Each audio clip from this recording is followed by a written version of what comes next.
അസ്സലാമലൈക്കും. എല്ലാവർക്കും നമസ്കാരം. ബിസ്മി സൈദലവിയാണ്. എൻ്റെ പ്രിയപ്പെട്ട ഹബീബുകൾ, നിങ്ങൾക്ക് കാണിച്ചു തരുന്ന ഭൂമിയല്ല, ഇന്ന് കാണിച്ചു തരുന്നത് നമ്മുടെ നാട്ടിൽ നടക്കുന്ന എൻ്റെ പഞ്ചായത്തിൽ, പൂക്കോട്ട പഞ്ചായത്തും തൃക്കടി പഞ്ചായത്തിലുള്ള കാണിച്ചു തരുന്നത്. ഇതുപോലെ നിങ്ങളുടെയൊക്കെ പഞ്ചായത്തിൽ കാണാം. ഒരു വാഹനം കൊണ്ട് നമുക്ക് ഇതിലെ പോകാൻ പറ്റില്ല. കാരണം കണ്ടില്ലേ, പൊന്ത പിടിച്ച് കിടക്കണേ. ഇതൊക്കെ നമ്മൾ എന്ത് ചെയ്യണം? ഈ തൊഴിലുറപ്പുകാരുണ്ടല്ലോ, അവരെ കൊണ്ട് ചെയ്യിക്കേണ്ട ജോലിയാണ്. അതിന് പകരം തൊഴിലുറപ്പുകാരെ തെങ്ങും തോട്ടവും റബ്ബറും തോട്ടവും കവുങ്ങും തോട്ടവും ഉള്ളവന്റെ തൊടി ക്ലീൻ ചെയ്യാൻ വേണ്ടിയിട്ടാണ് നമ്മുടെ പഞ്ചായത്തായാലും കേന്ദ്ര ഗവൺമെന്റ് ആയാലും കേരള ഗവൺമെന്റ് ആയാലും മെനക്കെട്ട് നടക്കുന്നത്. നമുക്ക് ചെയ്യേണ്ട പൊതു സ്ഥലങ്ങൾ വൃത്തിയാക്കണം. ഇതുപോലെ കണ്ടില്ലേ, കാടില് പന്നിയുടെ ശല്യം, പാമ്പിന്റെ ശല്യം, നാലുപുറം വീടുകളുള്ള ഏരിയ. ഈ ഏരിയയിൽ ഇങ്ങനത്തെ ശല്യങ്ങളുണ്ട്. അതുകൊണ്ട് എൻ്റെ ചാനൽ കാണാൻ ഓരോരുത്തരും ഇത് ഷെയർ ചെയ്യുക.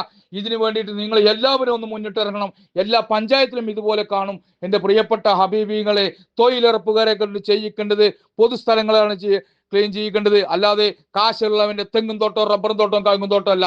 എല്ലാവരും ഷെയർ ചെയ്യണേ.